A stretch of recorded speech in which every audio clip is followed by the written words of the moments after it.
할렐루야. 오늘 함께 보실 말씀의 제목은 외면입니다. 외면이 무엇이죠? 보고도 못 본 채 하고, 오늘 본문 말씀에서도 나와 있습니다. 보고도 못 본 채 하며, 내가 보고도 못 본 채 한다.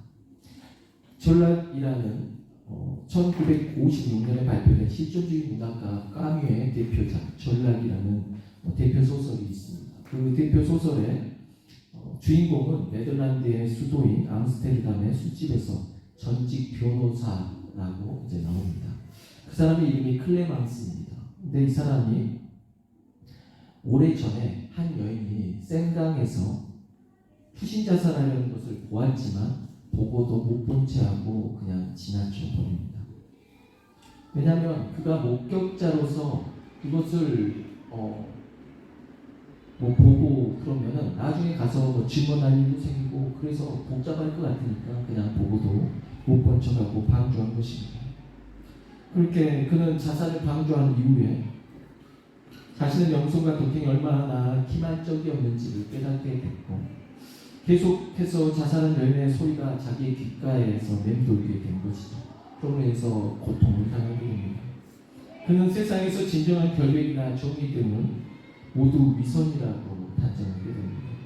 클레망스는 스스로를 정신적 범죄자라고 말하고 인간의 위선을 깨닫게 하고 죄인으로서 연대감을 불러일으키려고 합니다.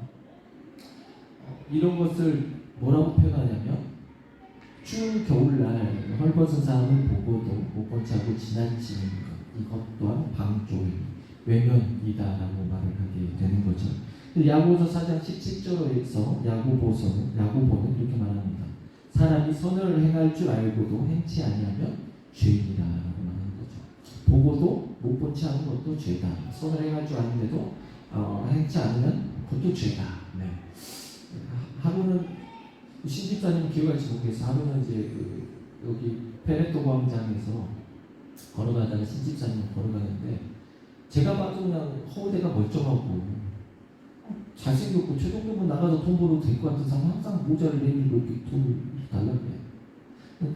저는 안 도와주진 않습니다. 도와주는데 저만의 어떤 신념이 있는 게 뭐냐면 내가 왜 저 사람이 멀쩡한데 저 사람은 힘으로 할 수 있는데 내가 왜 저 사람을 도와줘야 되지 하는 사람은 안 도와줘요. 딱 봐도 정말 저 사람을 도와줘야겠다. 할머니들이나 뭐 이런 사람들 도와주는 거예요. 근데 신집사님은 그 생각 없이 그냥 도와주더라고요. 근데 목사님 제가 그냥 가만히 있었는데 신집사님 물론 동점도 없긴 했지만 저도 그 사람 도와줄 생각을 안 갖고 있어요. 그냥 제가 봤을 때는 늘상 멀쩡해 보였어요. 저 허무되면 나가서 돈 벌지 왜 저거.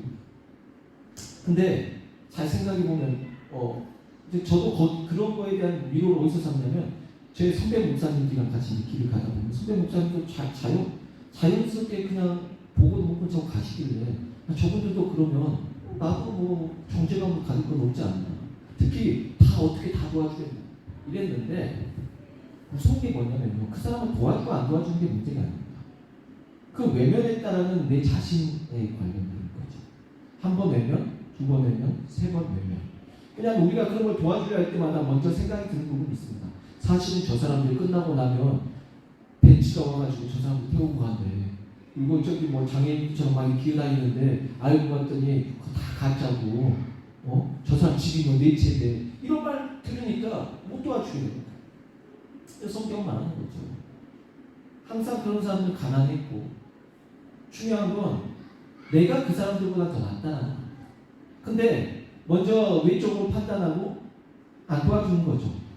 그거에 대해서 한 번, 두 번 쌓이다 보면 내 안에 뭐가 생기냐면 외면하는 게 생겨버립니다. 이 방조하는 게 생겨버립니다. 크리스천으로서 정말 생기지 말아야 돼요. 내가 저 사람에게 이유로 주는 것보다 더 아까운 게 뭔지 압니까? 내 자신이 방조하는 사람, 외면하는 사람이 되어가는 거예요. 내 마음이 언젠가부터가 강팍해지고 이런 것에 대해서 그런 거 생각을 하게 된다는 거죠. 어쨌든 그 사람은 하루에 한 끼도 먹을지도 모르고 오늘 좀 더 받으면 세끼 먹을 수 있겠지. 그 사람이 잠자리에 있을 수도 있고 없을 수도 있어. 그러니까 어찌됐든 기준으로 봤을 때 내가 더 낫다라고 생각하면 도와야 된다는 거죠. 성경은 그렇게 말합니다. 나그네가 나보다 더 돈이 있을 수 있습니다. 그러나 나그네는 도와야 된다는 거예요. 성경의 말 중에 뭐냐면 고아, 과부, 그리고 나그네는 도와야 된다는, 도와야 될 대상이다라는 이 외면에 대해서 다시 한번 생각하게 되는 거죠. 죄송합니다. 하여튼 제가 이야기를 꺼내더라도 상황에 맞게끔 이야기 넣어서 생각해 주시면 좋겠어요. 제가 지난주에 되게 속상했어요. 우리 교회 집사님 한 분이 이제 자녀가 학교에서 뺨을 맞고 온 거죠. 그것 때문에 말하는데 제 속이 막 너무 안 좋았어요. 너무 상해서 속이 너무 상했어요. 선생님이 선배와 후배들을 핸드볼 하는데 거기 심판을 후배에게 보게 해가지고 선배들의 미움을 사게 했다는 것도 나쁜 일이지만 선생님이 그걸 알고도 모른 척하고 두 친구에게 당한 피해자는 학생은 어린애인데 그 친구하고 둘이서 악수하고 화해시킨 것도 그것도 잘못된 거고 어쨌든 되게 잘못된 거예요. 근데 제가 더 슬펐던 건 뭐냐면 학급 애들이었어요. 친구들이 같은 또래 친구들이 선배가 무서웠을 수도 있어요. 하지만 걔네들이 외면하는 거예요.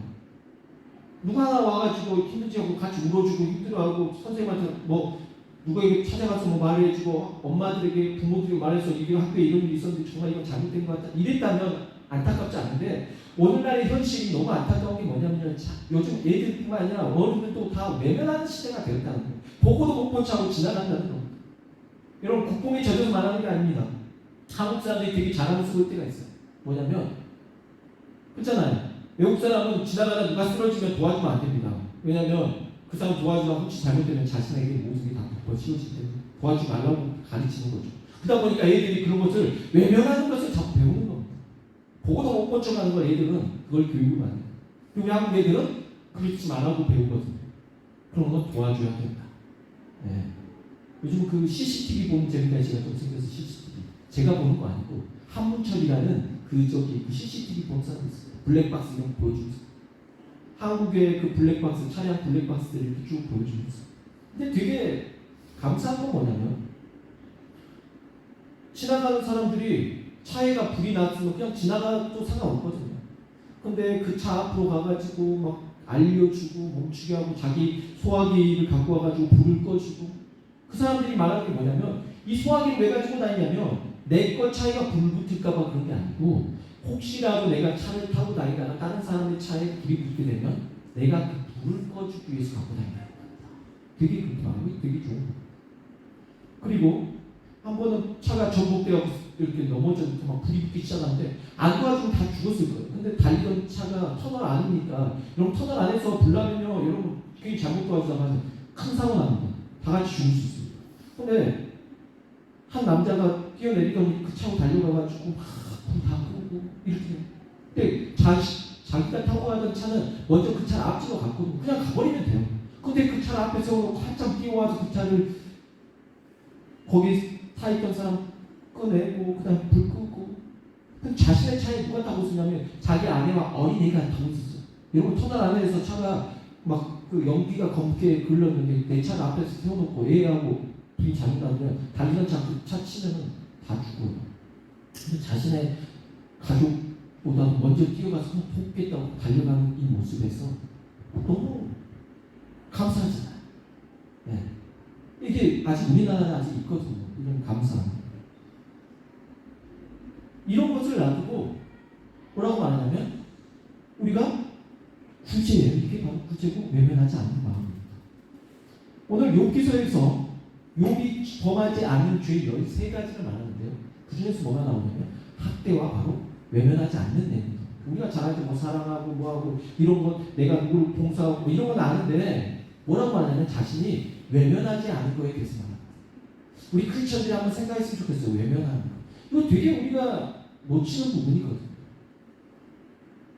여러분 스스로 우리 자신에게 한번 돌아봐야 됩니다. 나는 외면하는 사람인가? 어떤 사람인가? 오늘 본문 말씀 13절 말씀 보면요. 만일 남종이나 여종이 나와 더불어 쟁론할 때 내가 그의 권리를 저버렸다면 이게 욥이 남종과 여종과 쟁론하고 싸웠다는 말이 아니고요. 쟁론과 다툼, 원쟁의 의미가 아니고요. 탄원과 간청의 의미. 그러니까 남종과 여종이 나에게 간청을 했는데 내가 그 권리를 저버렸다. 모른 척 했다면 하나님께서 나에게 그런 일이 당하게 하셨을 거다. 왜냐하면 왜 이 말을 하냐면 욥기서 22장에서 그 친구, 욥의 친구 엘리바스가 욥에게 뭐라고 하냐면 야 네가 이렇게 지금 집안이 다 망하고 애들도 죽고 네에게 지금 우리 병도 걸리고 이렇게 되는 이유가 뭐냐면 네가 바로 가난한 사람을 돕지 않고 고아와 과부를 모른 체하고 외면했기 때문에 너에게 이런 일이 있었어 라고 말한 겁니다. 근데 욥기서에서 욥이 그거에 대해서 계속 변명합니다. 난 그런 사람이 아니야. 나는 사는 날 동안 지금까지 단 한 번도 사람들이 얘기한 적이 없어. 정말 그렇습니다. 욥은 성경대로 하나님의 말씀대로 하나님의 마음을 닮아서 어떠한 마음이요? 바로 외면하지 않는 마음. 고아와 과부 그리고 나그네 된 사람들을 한 번도 그냥 돌려본 적이 있고 다 도와줬다는 겁니다.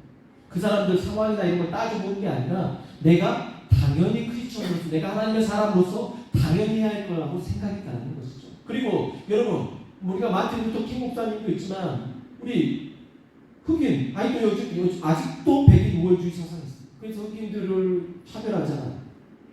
우리는 애들이 여기 이태리에서 당하는 것도 다 어떻게 보면은 차별이지 않습니까? 다 차별이에요. 인종 차별인 거죠. 근데 이 인종 차별에 대해서 오늘 본문 말씀 15절 말씀 보십시오. 참 그 당시에 생각지도 못한 말을 욥이 말았는데요. 나를 태 속에 만드신 이가 그도 만들지 아니하셨느냐? 우리를 뱃속에 지으신 이가 한 분이 아니시냐? 여러분 이게 무슨 말입니까? 당시에 욥은요 말 그대로 여러분 사람이 아니에요. 욥은 뭐예요? 돈 주고 사는 겁니다. 자 그러면 낙타, 소, 양 이런 것도 다 돈 주고 사는데 욥은 얼마인가요? 욥은요 양이나 소보다도 더 쌌어요. 왜냐? 양이나 소는 잡아먹기라도 하죠. 낙타 같은 건 타고 다니기라도 하잖아요. 그러니까 욥은 짐승보다는 못한 거예요. 어떻게 보면 가치적으로 봤을 때는 돈으로 환산하니까 얘네들은 그냥 사람 취급을 못 받는 겁니다. 근데 지금 뭐라고 표현하고 있습니까? 욥이? 그 사람도 자 15절 다시 보세요. 나를 태 속에 만드시니까 그 종도 남종도 여종도 만들지 아니하셨느냐? 우리를 뱃속에 지으시니까 한 분이 아니시냐? 그러니까 그들도 사람이고 나도 사람이면 똑같은 사람이지 뭐가 다르냐? 여러분 당시에 이런 게 없을 때 종이 있던 시대에 이렇게 생각한다는 것은 정말 상상조차 못할 일이에요. 근데 이런 생각을 갖고 있어요. 이게 욥이라고. 욥을 통해서 우리에게 깨닫게 해주신 게 이런 거죠. 정말 이렇게 차별하지 말고 우리가 외면하지 말아야 된다는 것을 깨닫게 되는 것입니다. 물론 욥이 자신의 변명하는 것에 대해서 하나님을 의롭게 더 있으면 좋겠다는 안타까움이 있지만 중요한 것은 뭐냐면 욥을 통해서 우리는 정말 과연 욥처럼 살고 있는가? 우리는 우리를 더 우월한 자라고 생각하고 더 낫다고 생각하지 않아요. 성경은 이렇게 말하죠. 자신을 더 낫다고 생각하지 말고 남을 나보다 더 낫게 여기라고 말합니다. 잠언서 14장 31절 말씀입니다. 가난한 사람을 학대하는 자는 그를 지으신 이를 멸시하는 자요 궁핍한 사람을 불쌍히 여기는 자는 주를 공경하는 자요. 무슨 말입니까? 가난한 사람을 학대하는 자는 그를 지으신 하나님을 멸시하는 거다. 그 사람을 멸시하는 게 아니다. 또한 궁핍한 사람을 불쌍히 여기는 자는 그 사람을 궁휼히 여기는 게 아니라 누굴 궁휼히 여기는 거다? 하나님을 궁휼히 여기고 하나님을 도와주는 사람이다 라고 말하는 거죠. 여러분 많이 한 번쯤은 들어보셨을 겁니다. 어떤 노인이 한 종일 크리스도 성탄절날 주님께서 자기를 찾아오신다니까 먹을 걸 준비하는 거 다 기다리는데 주님은 안 오고 막 거지만 오고 할머니 뭐 힘든 사람만 계속 집에 찾아오니까 진짜 화가 난 거지. 그 사람들이 먹을 거 줄 수 없고 그래가지고 날이 바뀌고 난 다음에 주님께 왜 안 오셨냐고 따지니까 주님 난 널 찾아가는데 네가 나를 외면했고 몸치했다 라고 그 말을 하죠. 예수님께서 뭘로 찾아왔다는 겁니까? 가난한 자들 그 헐벗고 낮은 사람들 모습을 왔는데 외면했다라는 대화가 있습니다. 골로새서 4장 1절 말씀입니다. 상전들아 의와 공평을 종들에게 베푸시는 너희에게도 하늘의 상전이 계심을 알지어다. 이걸 통해서 우리가 알아야 될 것은 아랫사람일수록 나보다 어린 사람들일수록 우리가 더 낮게 더 높게 여겨야 된다는 겁니다. 특히 어린 사람들도 우리가 무시해서는 안 되는 거고 우리 밑에서 일하는 사람들도 더 귀하게 여겨야 된다는 것입니다. 시편 112편 5절 말씀입니다. 은혜를 베풀며 꾸어주는 자는 잘 되나니 그 일을 정의로 행합니다. 돈을 빌려줘라 라는 말이 아니죠. 그래서 대출을 서라 이런 말이 아니에요. 이 말은 뭔 말이냐면 베풀어라 나누어줘라 이런 말이죠. 항상 외면하지 말아야 된다라는 것을 알려주는 말씀입니다. 15절 말씀 우리가 다시 한번 보면 나를 태속에 만드시니까 그도 만들지 않냐. 그러니까 하나님의 형상이지 않냐. 나도 하나님의 형상, 그도 하나님의 형상. 크리스천의 눈은 어떤 눈을 가져야 된다? 하나님의 형상의 눈을 가져야 된다. 그래서 여러분이 누군가를 봐야 될 때 하나님의 형상의 눈을 봐야 된다는 거죠. 정확하게 인정하면 인정하자고요. 저도 목사지만 되게 부끄러운 거예요. 집사님은 고민도 안 하고 이렇게 돕는데 나는 오히려 저 사람 아닌 것 같다. 이런 것도 저도 외면이잖아요. 근데 이런 것들은 그렇다고 해서 여러분 오늘 이 시간 이걸 나가서 누군가가 동전을 안 꺼내주고 누군가 안 돕는다면 그걸 정죄하라고 말하는 게 아닙니다. 그냥 우리 스스로 자신에게 한번 물어보자.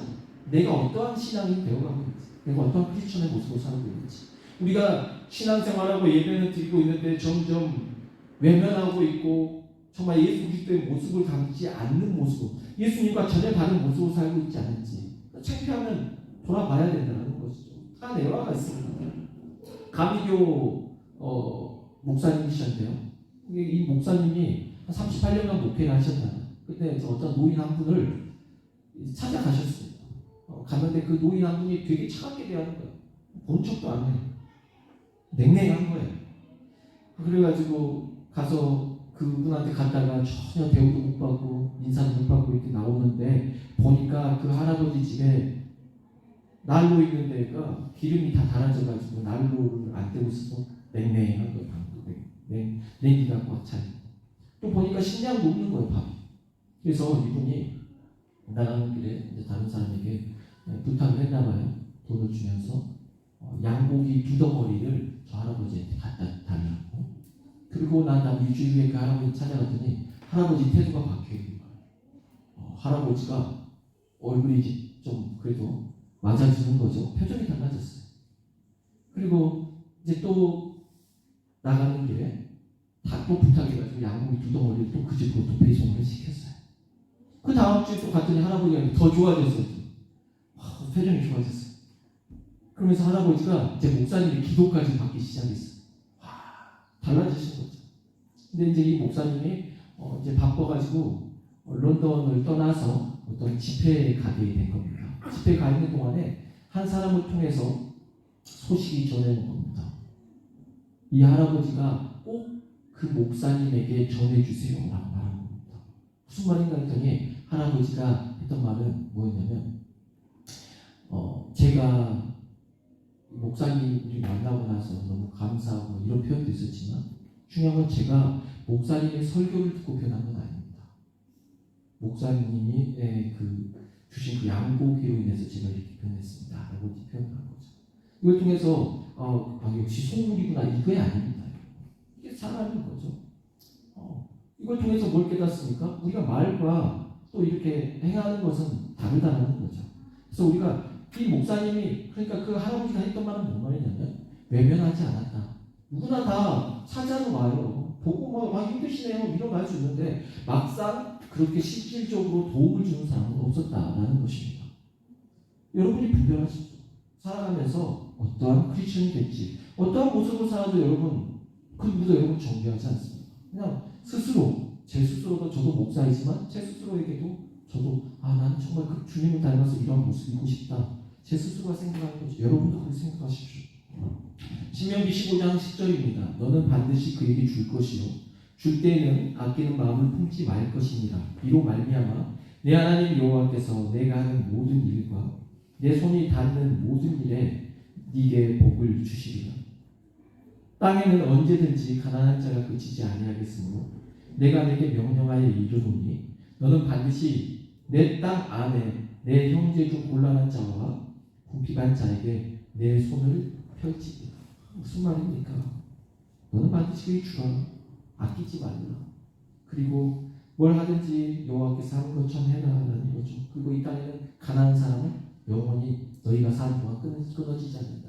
잘 생각하고 너희가 어떻게 할 건지 하는 겁니다. 그렇습니다. 여러분 구제는 하나님의 축복의 창고의 문을 여는 중요한 열쇠입니다. 잠언서 11장 25절입니다. 구제를 좋아하는 자는 풍족하여질 것이요 남을 윤택하게 하는 자는 자기도 윤택하여지리라. 잠언 19장 17절도 이렇게 나와 있습니다. 가난한 자를 불쌍히 여기는 것은 여호와께 꾸이는 것이니 그 선행을 갚아주시리라. 이걸 믿는다면 여러분, 우리가 정말 외면하지 않고 행하면 하나님이 우리의 이 선행과 또 우리의 이 마음을 갚아주신다는 것이죠. 그래서 실로 우리 하나님께서는 구제와 국민의 삶 속에서 더욱 부하게 되고 풍족해지며 윤택하게 되는 축복의 원리를 우리에게 가르쳐주고 계신 것입니다. 이게 여러분, 우리가 말하는 황금률입니다. 주라 그리하면 너에게 주시리라. 우리가 뭐라고 말합니까? 심는 대로 거두리라. 이게 황금률이고, 너희가 베풀만 하나님이 너에게 주실 것이다. 그러니까 여러분, 선행, 우리가 외면하지 않는 것도 믿음이라는 것이죠. 이사야서 58장 10절 11절 말씀입니다. 주린 자에게 내 심정이 동하여 괴로워하는 자의 심정을 만족하게 하면 내 빛이 흑암 중에서 떠올라 내 어둠이 낮과 같이 될 것이며 여호와가 너를 항상 인도하여 메마른 곳에서도 내 영혼을 만족하게 하며 내 뼈를 견고하게 하리니 너는 물된 동산 같겠고 물이 끊어지지 아니하는 샘 같을 것이다. 여러분, 말씀을 기억하고 구제로 실천하면 항상 낙과 같고, 그리고 물된 동산 같으면 끊어지지 않는 그런 샘과 같으시기를 주의로 축복합니다. 사도행전 20장 35절 말씀입니다. 범사에 여러분에게 모본을 보여준 바와 같이 수고하여 약한 사람들을 돕고 또 주 예수께서 친히 말씀하시며 주는 것이 받는 것보다 복이 있다심을 기억하여 하십니다. 뭐라고요? 주는 것이 받는 것보다 복되다. 디모데전서 6장 18절 19절입니다. 선을 행하고 선한 사업을 많이 하고 나누어 주기를 좋아하며 너그러운 자가 되게 하라. 이것이 장래 자기를 위하여 좋은 터를 쌓아 참된 생명을 취하는 것입니다. 아멘. 하나님께서 우리에게 정말 이러한 삶을 살기를 바라신다는 것이죠.